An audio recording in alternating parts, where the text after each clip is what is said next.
they're celebrities who create their alter ego to handle this situation. If you don't know how you would tackle a certain event or challenge, what sort of character would you need in order to tackle that problem? Like, who is the person that can? And then you kind of adopt those features.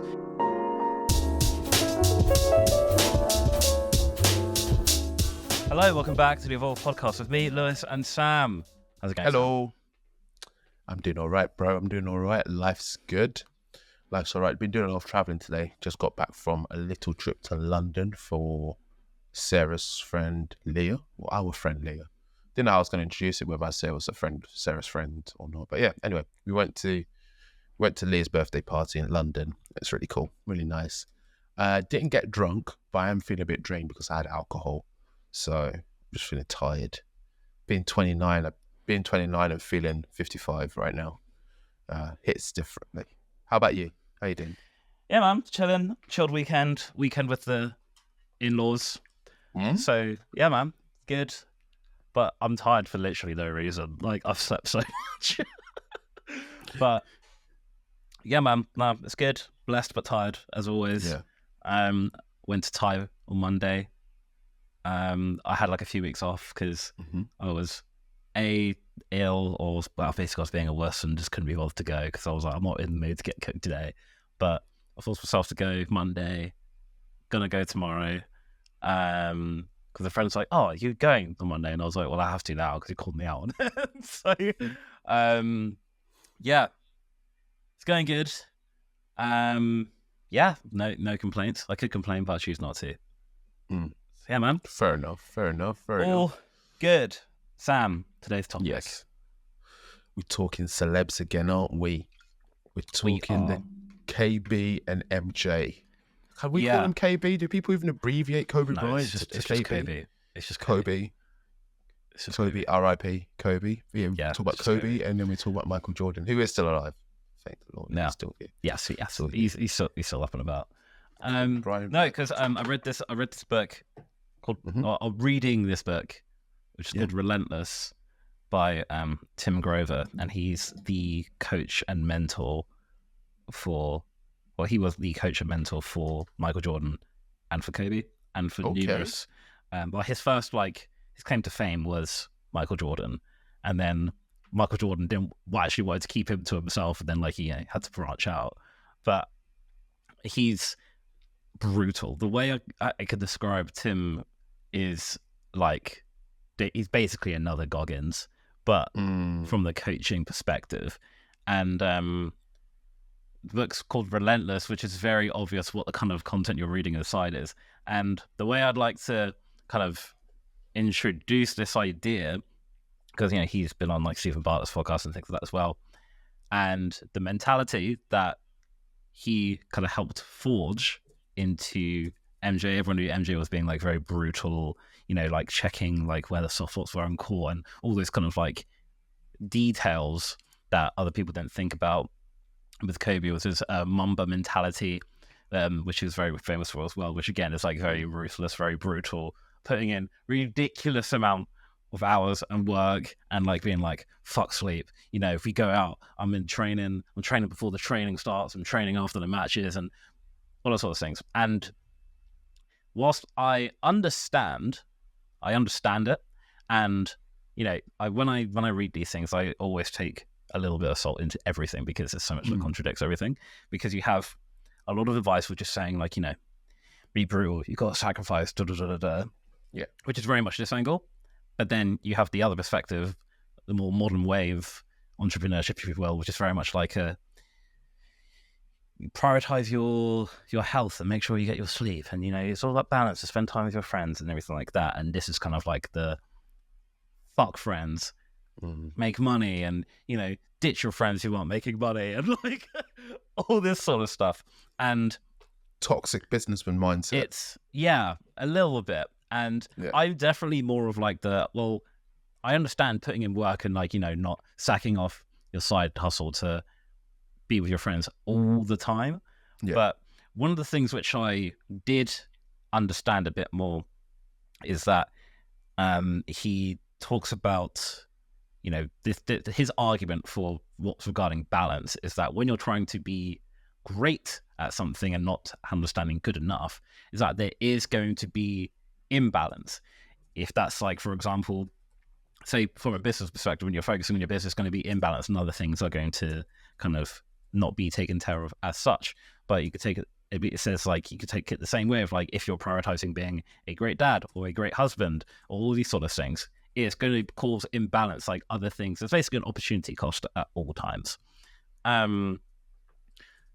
So that's kind of how I wanted to open it, and I wanted to get your thoughts on that. Like, is it possible to achieve balance and keep all the plates spinning at the same time? Does something always take a hit? And to avoid overwhelming, I'm gonna ask that for now. All right. I mean, I'm testament to the fact that eventually it hits hard. I'd like to think that for years I've been coasting on I can achieve it, I can do it. And I remember I remember when I realized that I was balancing too many things, because I didn't want to let go of all those things because they sound so exciting to me, I made a decision to just excuse it for myself and kind of just told myself, well, I'm young, my body can handle this stress, and eventually it'll break, but when it breaks, I'll have enough money to be able to take the break I need. I don't think I've had a good checkpoint of when to actually pack it in. Rather, there's been a few steps in this journey where my body's kind of reminded me that, yo, you're breaking. And I've just eased up a little bit, but I've not taken that as the checkpoint to be, okay, cut something out. I've just eased up, rejuvenated it, like, I don't know, 10% more battery power, and then got back in full steam. So no, I used to think you can do this. I used to think you can handle all of this stuff. I don't really see myself anymore as evidence that you can balance all these things. I think I've got better at doing multiple things, and I've reminded myself that I'm capable of doing a lot more. But when people are talking about, the Mamba mentality, I think I see this all as a brand or someone's brand, and it's almost like if you fail to maintain that mentality, you fail to be authentic. So in front of everyone else, you have to be like this tough person. But at home, you can take a break, you can rest, you can chill with family, you can play video games, you can eat food, sleep, all these things. But in front of the camera, you're like this tough person and everyone's seeing you as that. And the audience looks at that and they take that behavior home. So even at home, they're working hard and burning themselves out. And then in front of others, they're working hard and burning themselves out. I don't think I think I should also do it. Not that I think I'm a big celebrity, but I think I should also do my part. I'm not a celebrity at all, to be honest. But I do see that I should do my part in highlighting there's a requirement to let people know that they should be taking rests and they should be taking breaks, because I'm burnt out. Like now I'm burnt out, and I'm going through my rest period at the moment. So yeah, I kind of lost track of your question, to be honest. Have I covered it well though? Yeah, no, you have. Yeah. It's interesting you mentioned the brand and like the character of it, because there is I can't remember what it's called. Well, basically it's like essentially when there's celebrities who create their alter ego to handle this situation, and like Beyonce's example is like Sasha Fierce, JJ's at KSI, and like boxing and things like that. So if you don't know how you would tackle a certain event or challenge, what sort of character would you need in order to tackle that problem? Like, who is the person that can, and then you kind of adopt those features. It's like David Goggins said, there's David Goggins and there's Goggins, which is two very, very, very different things. And I think with Kobe, Black Mamba was the very that was the alter ego when he was like, okay, I need to like switch it on. There are ways that I don't have a name for like what I do to get into like flow state, but it's always when I have my headphones or my glasses on, that's when I'm in like work mode and I'm listening to like the soundtrack from like Social Network or some shit like that, and I'm thinking of making money. Like, and it gets me locked in. And that's when I'm in work mode, and that's when I'm like, yeah, I'm gonna work for like 2 hours straight now. And then like once I get to that flow state, when I got my headphones on, I don't know why, it kind of blocks out one of the senses, and I go, okay, I'm not gonna be distracted by what's going on the TV or in the living room or my phone. And so when my headphones are on, that's the only way I can actually like lock in and work. And I've always kind of been that way, like since school. Okay. I just need to start the task, to be honest with you. The hardest part for me is getting started. But once I start something, I'm locked in. And I'm in that rabbit tunnel now. I'm down the rabbit hole on this. I'm kind of just all I care about is doing this. And my issue is containing it to just what the minimum requirement of the task. I'll embellish the work as I get near the end. It's almost like, when a teacher says turn your paper in, you're just like, okay, no, now I've got like so many different plot holes to cover in this story I'm writing. I've got to do this. That's what I'm like. Like the more the pressure intensifies, the more I want to do on the task. Yeah. And it helps to, I've started doing a lot more. I've started listening to soca music, like dancehall music when I'm working. And I don't know why, but that music gets the most positive vibes out of me. I'm just happy. I could be running and I'm really struggling with the last mile. And literally I put dancehall music on, I'm just smiling and I'm sprinting. I'm all good. So yeah, I think for me getting started and then it's getting the dancehall tunes on and getting going. I did want to ask you a question about this guy. What was the guy's name? The one that was the coach. Michael. Yeah, the coach. What's his name? Tim Grover. Tim Grover. So we know Kobe Bryant. We know Kobe Bryant is a tough guy, right? We know about Mamba mentality. We know Michael Jordan is similar. I mean, they're even the exact same height according to Wikipedia. They're both 6'6". They're very similar in terms of character. I would argue Kobe is seen as the tougher person if we had to compare the two. Kobe would be, I think if we had to compare to my basketball knowledge isn't strong, so I'm not going to go into sports. But I'm going to say, in terms of my awareness of both brands, Kobe is like the tough go-getter businessman who's all about the sports, will wake up at 5 a.m. to train when the game is like 5 years down the line. Like he'll be preparing from day one. Michael Jordan, similar characteristics, but Kobe's a lot more pronounced. Regardless, both gents have a very strong brand of being tough-minded business people, as well as sportsmen. Now, this gentleman whose name I've just forgotten again because I waffled too long. What was it? Tim Grover. Tim. I'll call him Tim G. Yeah. I'll write a note of it as well. So, Tim Grover. Yeah. What's the likelihood that his brand is basically replicating characteristics that Kobe and Michael already had and doubling down on it to make more money?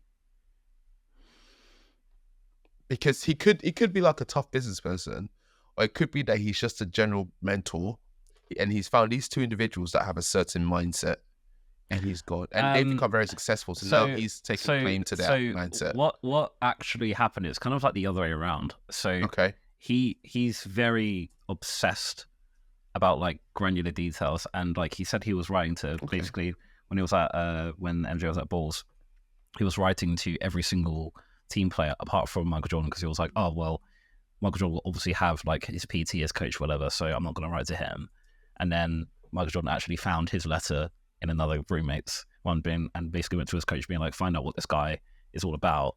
And he then went got introduced to MJ that way.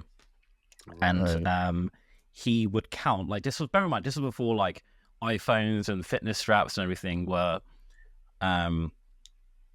like a thing. So this is just one example of like what this guy is like.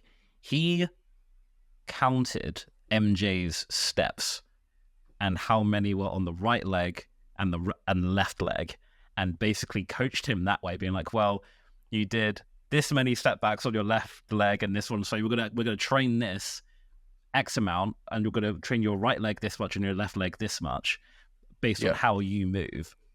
And basically he coached him that way and be like, that will make your jump shot better, all this sort of stuff.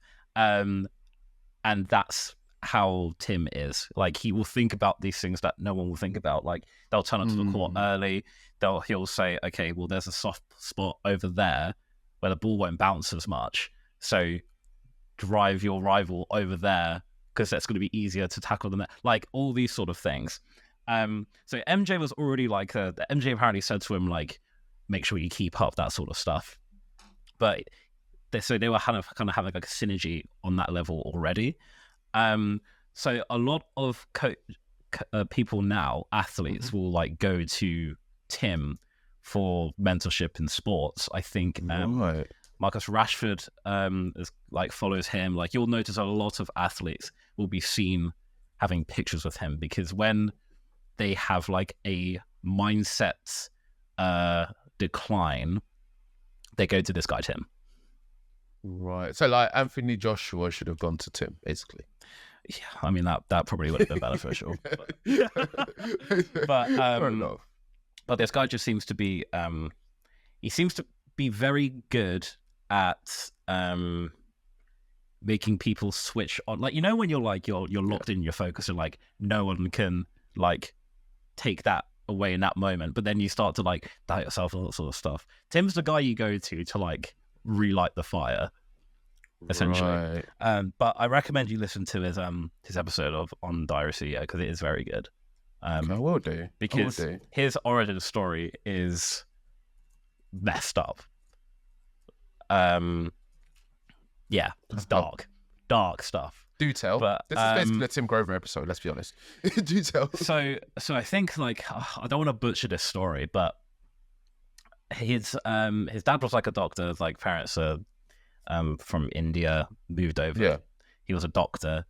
Basically moved over, no doctor jobs, but basically, I can't remember what the name for this is, but his dad basically had to like chop bodies up. Like when bodies were like deceased, and you got like, but basically to like chop up like heads, a mortician. arms. Yeah, basically, like, he was that guy. He had to deal with bodies, and obviously he was 4 years old, and he saw his dad doing that because, you know, mum wasn't at home, so he couldn't go home, so he had to join his dad at work. Dad never complained. Yeah, he had to see his dad, a doctor, do this for a living. Dad never complained. He was like, well, I've got to take, and his dad turned around and said to him, like, don't let anything stop you from getting in the way of being able to look after your family and all that sort of stuff. So Tim's origins are dark. I still got PTSD for going to my first open casket funeral at the age of 4 or 5. Like, Donnie would see the heads get chopped off. Yeah. And he was just turning up like it was fine for school. So that's Tim. Wow. Dark. Wow. I think that kind of yeah, it installs a lot from you when you see what your dad had to go through to get you through school. Yeah, you do your homework. Not complain. And you do your homework that day. Yeah, you definitely get things done. I feel like maybe it's similar with Kobe and Michael. Maybe they have similar, but I do think trauma breeds resilience. I think so too. Lots of people. It's either your make or break, and it's like the earlier you go through it in life, well, not the earlier, the time in life you go through it, and your support network really shapes whether you benefit from a traumatic experience or not. Yeah, you know what? I've seen this a lot recently, where it's basically like, you know, what a monk would say. It's like there's no such thing as a good or a bad experience, because you see a lot of people who go from, you know, ashes to riches, like grew up on council estate, and now they're, you know, millionaire, all sort of stuff. And then again, you see the opposite. So, and some people take the same experience and blame wherever they go based on that. Because you have someone who will be, you know, absolutely crackhead, grew up from a council estate, had no support network. But you'll see a millionaire be like, yeah, grew up in a council estate, no support network. So it's the meaning that you take from it changes depending on where your story goes. Because a year before you might break it, you'd be like, yeah, you know, I am struggling because of this. But that same thing might be the reason why you are successful. And the hero and the villain will take that same experience differently. So it can choose to, it's basically up to you to decide whether it makes you or it breaks you. Yeah. And it depends on what you take from it. And I've seen this a lot recently. And I think it is very interesting, because some people will just like blame it and then, like, you know, choose that to be their downfall, but you can choose to then build on that to make sure it doesn't happen. It's like the same way, like, you know, some people who grow up in broken homes, they want to make sure they don't have a broken home. So they make sure they work on their emotional intelligence and make sure they can date and do all these things, become a great partner. There will be the same person who will be like, oh, I'm in a broken home. I never want to ever risk getting into a relationship. Like, it's the same thing. You also have the same situation with people who grow up in happy homes. They then want to get a happy home. So it really is depending on what you make of it. But the toxic fuel though is a definite thing, which I think is very true. Like when you look at Kobe Bryant, and I don't know much about Michael Jordan's family life, so if you can tell me if he has a wife and kids and stuff, please do. I'm assuming but I don't know. Kobe is a family man. We know unfortunately about his daughter that died with him. We know about his wife and the fact that she's going through her own family drama with all the will and money and stuff, right? Long story short, it adds up to that this guy had a very good family unit at home. Although he's very much like about the game, about the task at hand, he was still able to balance all of these enterprises and things he was invested in. Some things we know about, some things that we learnt more about after he died in terms of like the charities he's involved in, like the youth camps he was supporting, all these things. He's able to balance all of that with a family life. How do we think he achieves that? Because I'm maybe I'm weak, right? Maybe mentally I'm just weak and I'm not able to achieve this Mamba mentality. But I refuse to believe there isn't a point where he's not taking work home. And do you think it helps? He's probably got a wife who just understands the game. Yes, and I think that's very true. So Tim actually spoke about this in terms of his personal life, because he had daughters and wife and things like that. And I remember there was a time where he was flying. He had to fly away to go see a client, and his daughter was like young at the time. And that daughter was like, "Oh, why are you going away?" All this other stuff. It's like, "I need doing this so I can make sure that you have food on the table." And the daughter said, "If I eat less, will you stay?" And like he said, in that moment, he felt like he was like, if I was a weaker man, I would unpack my bag and stay. But he left it, and he had to go. He had to do work. And then same daughter had a conversation like 20 years later, and she was like, "I kind of get why you did what you did," and he like understands like what he did, what he had to do in order to like provide the life that he could provide for his daughter. But he said, there were times where she would have like a volleyball game or whatever. He would be at a client in the morning, fly over, stay for like half a game or most of the game, and fly out. And she might not even know that he was there until like afterwards. But so he would make time when he could. And I definitely remember in my own childhood when my dad had work and things like that, like he wasn't always able to attend things that I had in school, which at the time to me were important because my life was just school. And I remember being really upset about it at times. But I think I had this conversation with my dad like later, because I obviously now get it, because he had to work in order to like provide like the life that I had. And I think it's something which you just have to encounter as a parent and just be like, just hope your kid will understand down the line, because they don't understand what work, taxes and bills, and they don't know what stress is. Like they just don't, it's not as defined. So in terms of how Kobe, I think, would manage it, and I think how other people with businesses do seem to manage it, because not every CEO tends to have a wife and kids and family. It's all lovely, but I think your family unit has an understanding of it will be unbalanced at points, but it has to be imbalanced for a temporary period so it can be balanced later on. And I think it just comes back to that long-term gratification. And I think this is very much influenced by your choice of partner who you end up being with, and particularly having children with, and just understanding like, that they're the most important person, but there are other things like that need to be shared in addition to time with them. And that for me, I've said this multiple times, was my number one like requirement, that if I need to lock in and do this, I need to do it. It's not because I don't want to spend time with you, but you need to. I think what I can't stand is the idea of doing it just because of a principle that it should be done without a clear understanding of what the value is. Does that make sense? So, I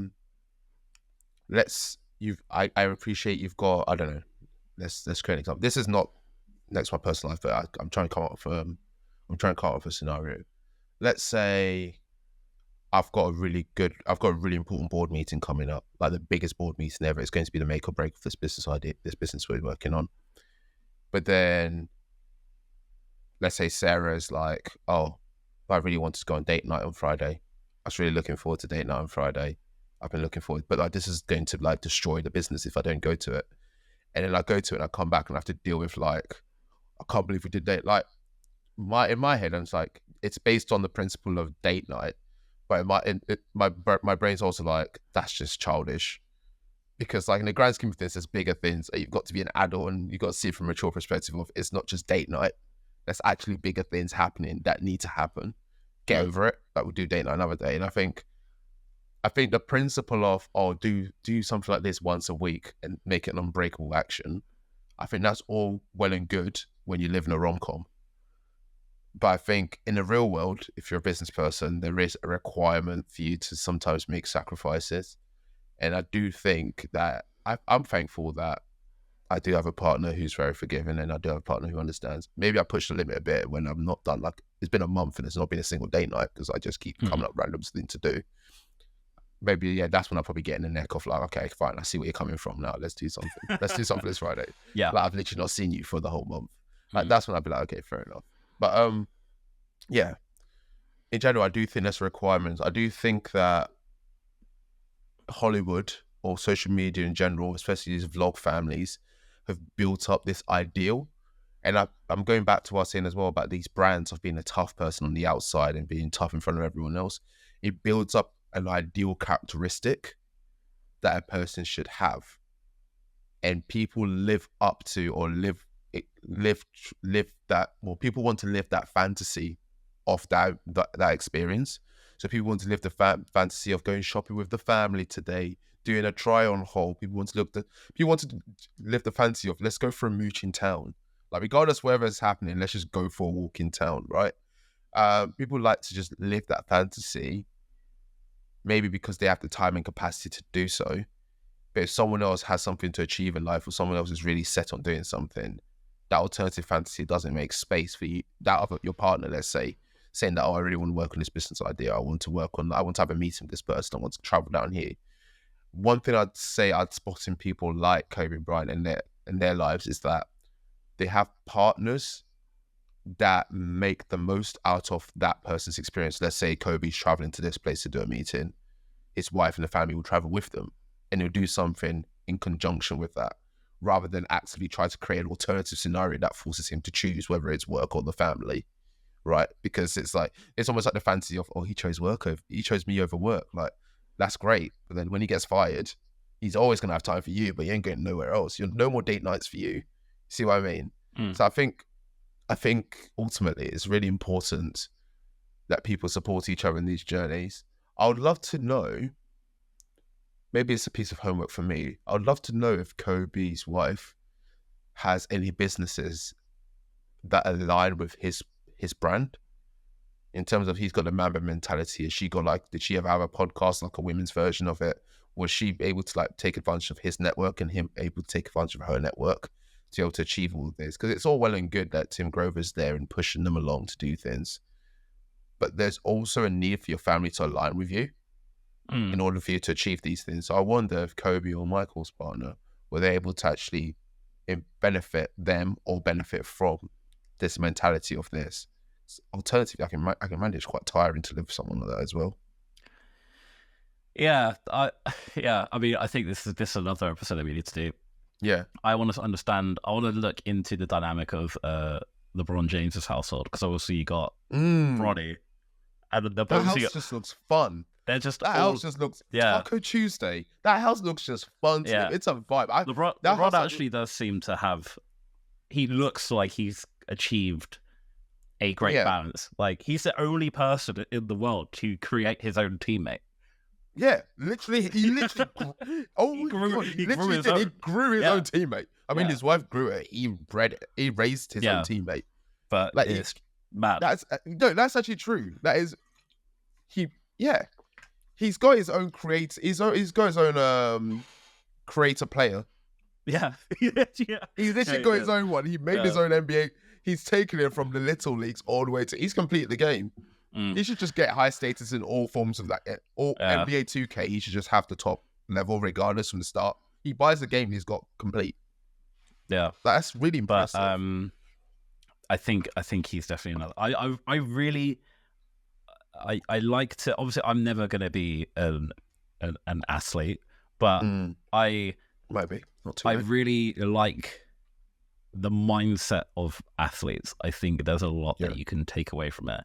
And Michael Jordan in particular, I think, like, no one really, like, it's obviously good. You had your Kobe, LeBron James, everything like that. Like, MJ was kind of like people, like, basketball players refer to him as Black Jesus. Like, they did in terms of basketball, because he was kind of like the blueprint of, like, what you wanted. And no one's come close in terms of, like, the biggest name. It was off the back of the Jordans, wasn't it? And you've got to think about, like, I'm getting more like recollection of Michael Jordan's moment. So they did the Jordan movie about him. Well, Jordan, obviously it's about him. It's his story, right? Yeah. And I don't know, because I wasn't there in real life. I wasn't there back in time when his mom. But from what I understand from the bits of the movie I did see, there was an element to Nike wanting to sign him, and his mum stepping in and being like, not unless we cover this, and this requirements, not unless we do all of these. I think it's important to note that all of these people have a very close infrastructure, very, very, very strong network support system. Very strong support system around them, and the wins all get attributed to them. It gets attributed to Kobe Bryant. It gets attributed to Michael Jordan. We think they're amazing, and every time someone looks like them, they'll say, "I want to be like you. I want to be like you, Kobe Bryant. I want to be like you, Michael Jordan." Right? It's almost like we forget how they got there. We forget that they had family, friends, all these people supporting them on this journey. And I think that's the secret to the Mamba mentality, or being like Michael Jordan, or being a student of Tim Grover's. I think to be able to achieve all of these things, you essentially need a lot of personal assistants that care about you and want to support you through these things. I don't think it's a solo journey. No. I think when people see this, they see it as a solo journey. No, I heard this the other day. I can't remember what episode I listened to, but it basically said that we basically tend to have resilience and perseverance wrong most of the time, because a lot of it is solo, but it's never a solo story. Yeah, really. Like, if you get through on your own, like, that's great, but I think it's definitely not on your own for the most part. Yeah. And for me, I always feel like I'm put together by people. I feel like I am like 15%. I feel like the rest of it is like the fact that I have my family, and I have Rosie, and I have like my close mates, I have the pod. Like, I have all these things keeping me together for the most part at all times. I feel like I account for the smallest percentage of it. I think the majority of it is definitely because of, like, when it all goes to shit, I still have things to lean on. Yeah. But in terms of, I wanted to quickly go back to, you mentioned, we were talking about balance earlier, and how is he achieving balance, like, with family and work. The pillar that that I think is the most important, and this probably won't be a surprise based off like what we talk about, and there's something which I had Steve Bart talk about. It's like, not even the pillar, it's the foundation, is your health. Because if the business goes, like, you know, it's not obviously it's terrible, but it's not the end of the world. Like, you're not dying. If your health goes, everything else goes to shit. Like, the minute anything's wrong, like, health-wise, it becomes the top priority. So it should be the top priority at all times. Because obviously, hope this never happens, but so that even if your family left, Sarah left, you still have you, like you still have your health. But if your health goes, everything else will disappear with it. Business disappear, everything else disappears. So I'm curious how athletes don't burn themselves. Obviously, like athletes to the extent of like Kobe and Jordan, they have the professionals who will literally be like, you need to like a chef, they've got a trainer, supplement. They've got all this in the world. But I think it's even more so important then to make sure you have your health as that priority. But I feel like being relentless and being so focused on a particular goal, it's very hard to temper your ambitions when you're in that state, because you've been there. It's like, when you're locked in and you think, oh, I should go to sleep, but you want to work on it for 2 more hours. And if you sleep, and if you try and go to sleep, you won't be able to sleep because you haven't done enough. And this book is very much saying how, if you're relentless and you want to be the best, you have to be relentless, and you can't take good enough as good enough. And so I wanted to ask you, do you think good enough is good enough? Sometimes. No. I'd be lying if I said I did. I'd be completely lying if I said I even ever recognize what good enough is. I don't. I think I want to more often recognize when good enough is good enough. And I'm saying this with the mind frame of good enough should be when you're satisfied. I'm thinking good enough is when you're satisfied, or where you see that you've reached a value point in what you're doing. And I'm never satisfied with what I'm doing. So although it might be good enough in terms of the original milestone or the original win I was chasing, I've achieved it.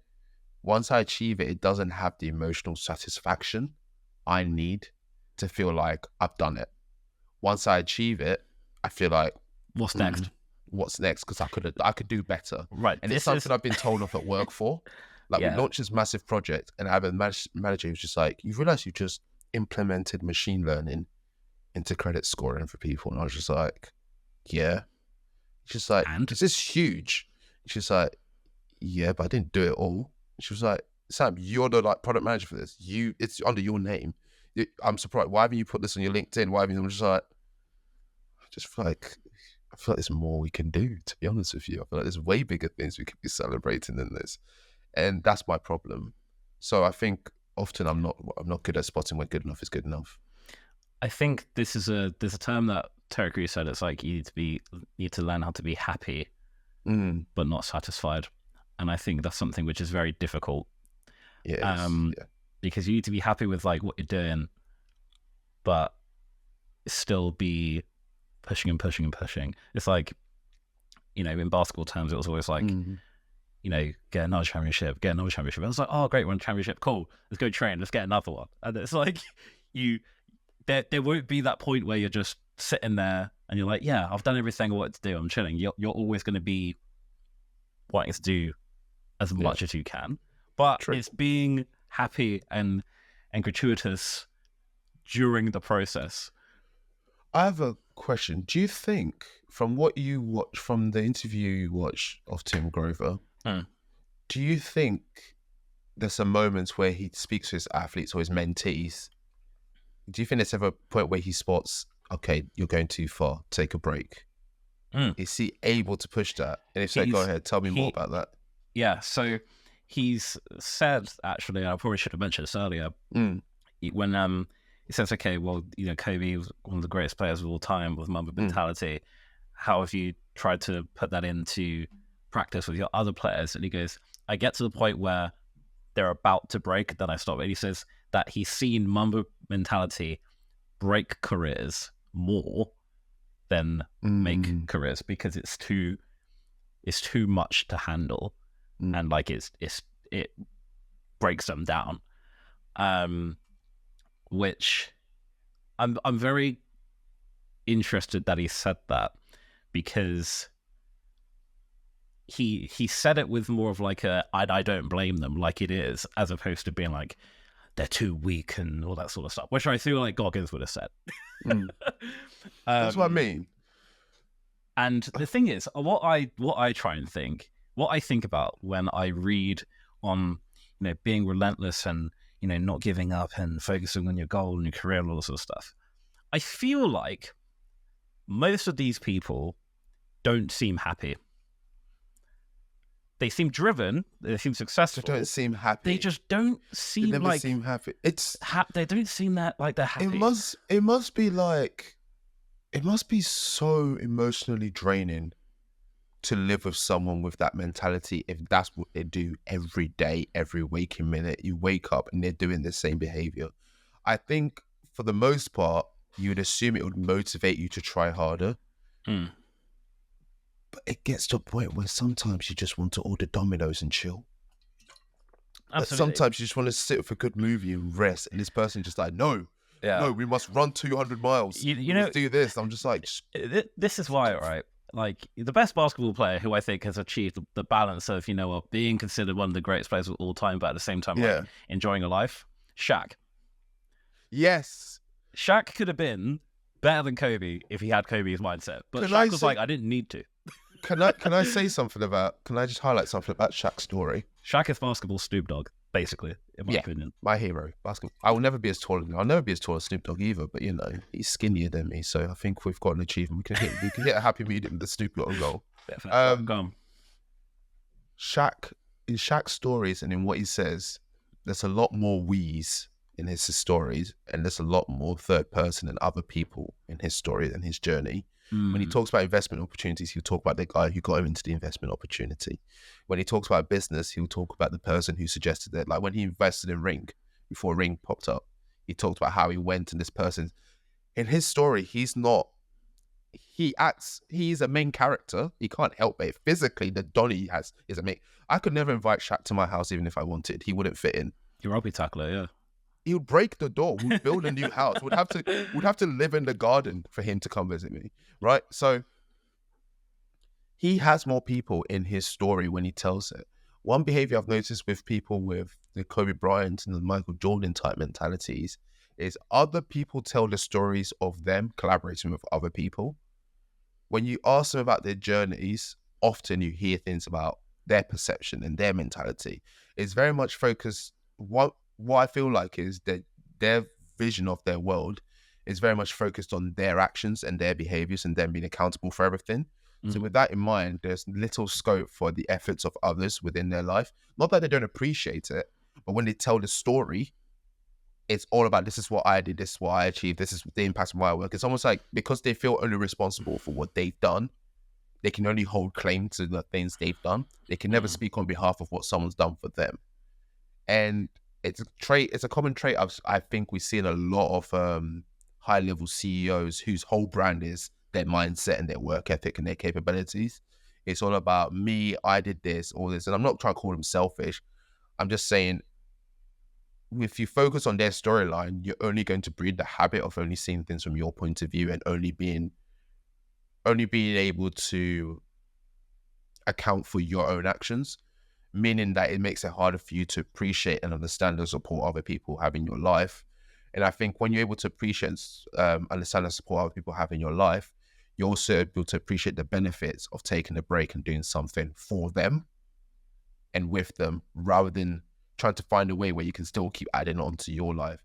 That's the point I've reached now after the redundancy.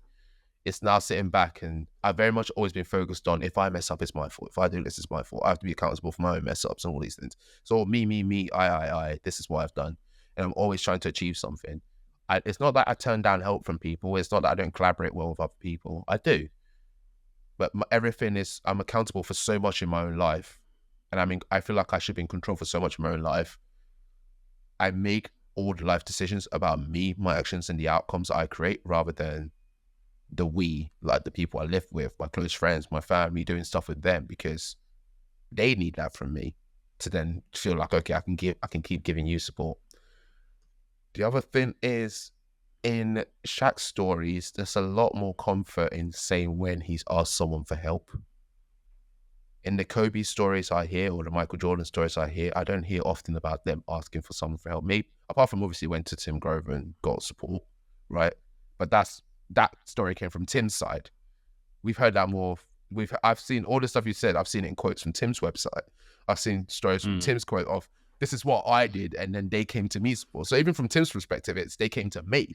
And from them lot's perspective, they just talk about their life. And then if someone was to ask about Tim, they'll be like, oh yeah, I spoke to Tim. You see what I mean? It's all about me. It's drawing the story back into their own actions. Whereas in Shaq's stories, I'd get more of an idea of, I needed help to do this, so I went to this person and spoke to them, and I got advice from them. And it's an acceptance of the community culture and support network. I think for him, it makes it so much easier to enjoy the fun times because there's value in his fun times. There's networking and connections to be made in his fun times. That's the mindset I want to switch to. I think it's a mindset a lot of business people, a lot of young people, especially creating startups, should focus on, is enjoying yourself and enjoying your network and your time rather than the me, I, because I think it breeds a very unhealthy lifestyle. And I think it's only a matter of time before people's lifespans plateau or it starts getting shorter again because we're just burning ourselves out trying to achieve what effectively is impossible.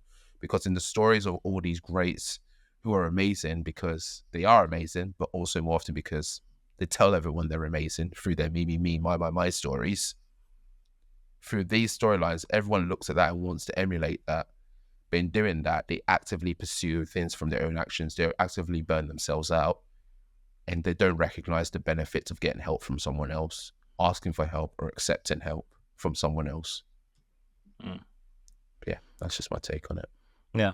No, that's true, man. I definitely used to hate asking for help because I always thought like it had to be done by myself, and obviously that's ego at play. And then obviously I've matured a lot since then and realized that actually you need a lot of people. And yeah, it's true, man. It's true. Yeah. But no, I think that's a good way to wrap up that convo. But yeah, I enjoyed that. It was good. We'll definitely dive into it again. I'm liking the mix up. Yeah, so I like the celeb talk ones. Yeah, we've done an actor, we've done NBA, done some sports. I'll think of something next. We'll cook up something for the next one. Get in the kitchen, get chefing. Tell me about your week, dude. What have you been up to? It's been good. You know what? There's no such thing as like, I can have a bad day, but good things happen. And so it puts me in a really weird place. Like work was stressing me out, but then I got looped into working on another short film next month, which is great. But I need to learn new software. So I need to learn DaVinci because the guy wants to edit in DaVinci. And it's been something I've been putting off for ages. Yeah. So I thought, you know what? Fine, gonna learn it. Okay. I'll finally stop. Resource-intensive program. Yeah. Finally stopped procrastinating. I finally submitted the corp tax, sorted it out, raw dogged it. And I was like, you know what? If it's wrong, it's wrong, and I'll learn that way the fastest, as opposed to trying to learn everything on the internet before I do it. So I've finally done that. So I feel like I just got shit done this week. Good. And I feel very rested. I feel focused. And yeah, it's been good.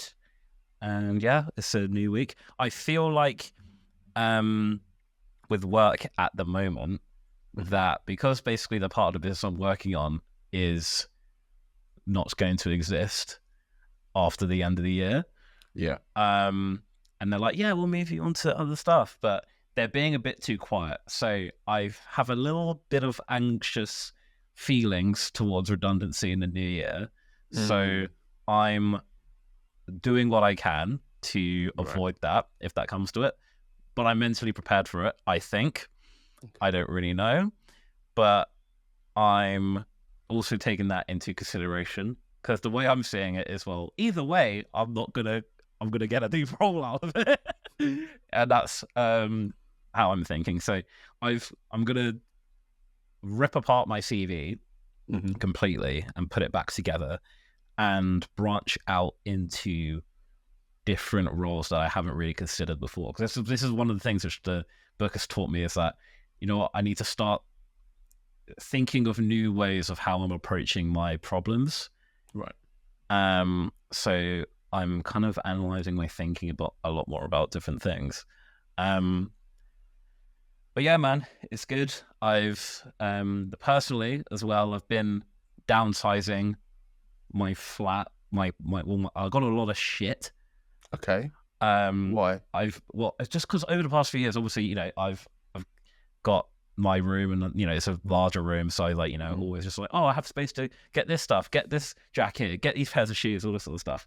And very aware Rosie and I are moving in together early next year, and I'm thinking, have you found all this isn't going to, haven't found a place yet. They only like us reaching out to them 2 months before estate agents, but I'm very proactive, so I've become very aware that a lot of this stuff won't fit in the place that we'll live due to budget restrictions. So I sold a lot of stuff on eBay. I've made like over 600 quid, and all that's going to go towards deposit and first month's rent, all that sort of stuff. So I've just got a lot of shit done in the past week, which I'm happy about. So I feel proactive. Nice. So yeah, man, it's going good. How about you? I'm doing all right, man. I'm doing all right. I think getting towards the positive end of this redundancy process now. I said I'll reserve it for the redundancy tales episode I'm going to record today. In general, I've been talking to you obviously about how I'm considering what we do next for Anxious Extrovert, and I know we've got to have a chat after this as well, just to see your thoughts and a few ideas I have. There's that in my mind. There's basically considering how, when I do start a new role, how I position my life, how I basically make my stamp in terms of this is who I am. These are the things I'm happy to do. This is the things I'm not happy to do. I'm kind of in like this middle ground in life where it's almost like the universe has decided that fine, if you're not going to make the decision, I'll make the decision for you, because clearly you're not going to take a break. You're not going to give up one of these things, so I'll give it up for you. There was a brief period during the redundancy process where I couldn't access any of my university computers or systems because they said I didn't register for that year. So they kicked me out of Microsoft everything. So basically for a week solid, I was losing my job. I wasn't able to do coursework. And I've been like debating whether or not Anxious Extrovert is something I want to continue. And it was just a week of no work technically, but a lot of thinking. I had a lot of problems in my head, a lot of things to consider. And I think what it just came down to is I need to, and it's as soon as possible, start merging these three paths into one or two. So if you remember, I always said my life's in three parts. I'm a product manager, I'm a businessman, I'm an extrovert, and I'm a PhD student, right? And I always said that, okay, my priority was make sure I'm extrovert, smashing it, then hopefully like do something through my PhD, and the first thing that probably goes work. And it's almost like the universe was fine, let's just fast track this thing then. So I'm just going to take work away from you, so that problem's sorted. And then the PhD came, and it was just like, right, no coursework this week, get that sorted. And effectively, for a short period, all I had was Anxious Extrovert to think about. And in that time, I basically sat and just went, I don't know if this is what we should be doing anymore. I don't know if this approach is working. And it's almost like I've answered all the questions for myself, but I'm in a position now where I think I'm upset with the answer I've come up with. I think I'm annoyed with the answer I've come to, which is probably wasn't my favorite, but I think it's repivoting what Anxious Extrovert does, or just switching it off completely. And the next one is whatever job role I do next has to align my research perfectly, not just halfway, not just on a sidetrack. It has to align perfectly with that research. I need to be able to do something with that research in that role. And I need to wrap up my PhD by the end of this year. I've literally got 2 months at most left of this rest of the year to write the remaining 48,000 words. Oh, you can't say remaining and then say 48,000. Yeah, remaining 48,000 words I've got to wrap up in the next 2 months. And yeah, it's basically it's like 1,000 words a day. I can do that, it's fine. But yeah, it's kind of just all of that's on my mind. And I think in my perfect world, it would have been becoming a millionaire from Anxious Extrovert. It would have been from how it is now in terms of the hub website, the content creation. it would have been finishing the PhD, Dr. Grantson, and then just leave that research on the side.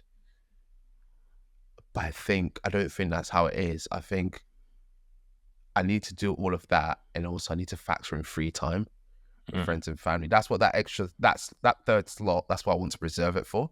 Rather than it being PhD or anxious extrovert, I want it to basically be my day job is the PhD. I have a business tangent, and that third slot now becomes what am I doing with friends and family or for fun, personal fun time on my own. You know what? That's actually, you just reminded me actually when you said that. I listened to Trevor Noah on Diary CEO. It released on Thursday, and that's become the only focus for him after Daily Show and all sorts of stuff. I highly recommend you listen to that. It's one of the best episodes I think I've listened to. I'll send it to you afterwards. But that's become his focus now. He defines his success on what am I doing with my friends and family, and the time that he's able to allocate to them. Because even if and how he does it now, it's like what you said earlier with Kobe of maybe he sandwiches his business and his work for when he can, and things like that, or with his family. But he said to Stephen Bartlett, I only came here because my friends are here. So if my friends weren't here, I wouldn't have flown here to do that. If you said go to London or whatever, I wouldn't have done it because that's just work. Whereas I've done that. I don't need to work. So he's I'm only going to see you because I have friends here and I can spend time with them. So yeah, man, I think that's a good I think that's why the money will come. The money always comes. There's loads of stuff up. There are a few things in the pipeline now that are going to bring a lot of money sooner. Yeah. And I heard this the other day, which is you can control the inputs, but not the outputs. So only focus on the inputs. Exactly. So I think that's where I'm at in life now. And I did, in one of the episodes I recorded, it was part of Redundancy Diaries or Redundancy Tales. I need to come up with the name that I'm happy with for that series. One of the episodes I recorded was around making a time planner, because I know I'm really bad at setting a time limit for a task and staying within that time limit. I'm really bad at doing that because I'll start it and I'll embellish what I'm doing. And even in the episode, I basically did a live episode where I made a time planner in that episode, and I was doing the whole process, and I went off track so many times doing it. It just kept happening. You know what my thing was? I recorded a follow-up of that where I wrap up the tracker, and my computer kept switching off every time I waffled. The whole of Riverside would just crash. I was like, what's happening? So then after 3 attempts, I basically had to record the whole episode. Generally, there's someone up there who's basically gone, I'm just going to fix this for you, Sam, because you're clearly not going to do it yourself. Someone's just gone, I'm taking the wheel. Jesus. Stop. Literally, just give me the controller. Just give me the controller. You can't do this. Just give me it. So I re-recorded it. Finally, and I think what got to me, as positive I tried to be in that episode, I was upset afterwards. Because after I made that time plan, it just became so evident I can't do it all. And it upset me because I was just there's literally not enough hours to have enough sleep, do the Thai boxing training the way I want to, run a business, do my PhD. And there is not enough time to do this. I need to be in a position where I can just merge these things together. And admittedly, the PhD ends this year, and that'll be off my brain. All I have to do is wait for the Viva and prepare for that. So that'll be off my mind. But the day job was still there, and the day job is so intensive when it comes to the thinking capacity it requires to be a product manager, that if you're not able to there's a guy I work with who's a professional at just palming things off onto other people. He's a pro at just going, no, it's not my job. Well, it's not my job, I'm not going to do it. And people hate him for it. But every now and then I just go, I should start appreciating this, because he literally goes and watches shows and stuff with his kids. He has a great time in life outside of work, and he's just got a really good balance, and a lot of people don't like him for it, but he's clearly happy. And I think I'm just maybe I find a happy medium between the two. I don't know. Long story short, it's that my priority is to try and make space in that calendar for that free time. Yeah, and what I don't want you to do is, once your PhD is done, because I think you, even 4 weeks ago, would have been after the PhD's done, then I have space for a new side quest and all this sort of stuff. That is now free time. Yeah, Yeah. When that PhD's done, that is now my free time. Like, that's gaming. That's adding on to free time. Yeah. My aim in life is to add more things onto free time. And even the side quest stuff I do. One thing I want is to make enough money to hire a personal assistant, like an official personal assistant. Someone who can sort everything, like my meetings, everything out. I don't want to be bogged down by all this planning stuff. I just want to turn up for adventures. That's all I want. And I have one of those. It's called a Rosie. I have a Sarah, but she pretty much hates that job. She manages my calendar, and I'm starting to realize that the resentment in some of these calendar activities shows. When date night goes in the calendar activities, I hear that I'm clearly not doing a good job here. Date night should not be in a calendar activity. It should just be planned. But yeah, I stand by the calendar. I stand by the shared calendar. The calendar runs my life. It does the best. It's the best thing. It does work. We have a shared email, and then we use that for our shared calendar, and it does. That's good. Because every now and then, when someone's like, "Oh, we up to this weekend?" I'm just like, "Let me just check the calendar." Like, Sarah's basically booked out the whole weekend. It's like, I'm not free, bro. I can't make it. Yeah, can't. Whatever you want to do. Like, I got invited to go to Amsterdam with Luke and Jamie. And they're like, "Oh, like you'll leave your company. You're like, why don't you come down with us?" And I was like, "I could do." And then Sarah just gave me this look of like, "Look at the calendar, you fool." She just looked at me, and I looked at the calendar. It's like, "Yeah, I can't make it, bro. We've got activities planned the whole week. I can't come, bro. Yes. I can't do it." But yeah, good stuff, man. Right, we've hit an hour. We'll wrap up there. But thank you guys for joining. As always, give us 5 stars, follow us on TikTok, follow us on Instagram, Podcast Evolve, and see you guys next week. Bye. Bye-bye.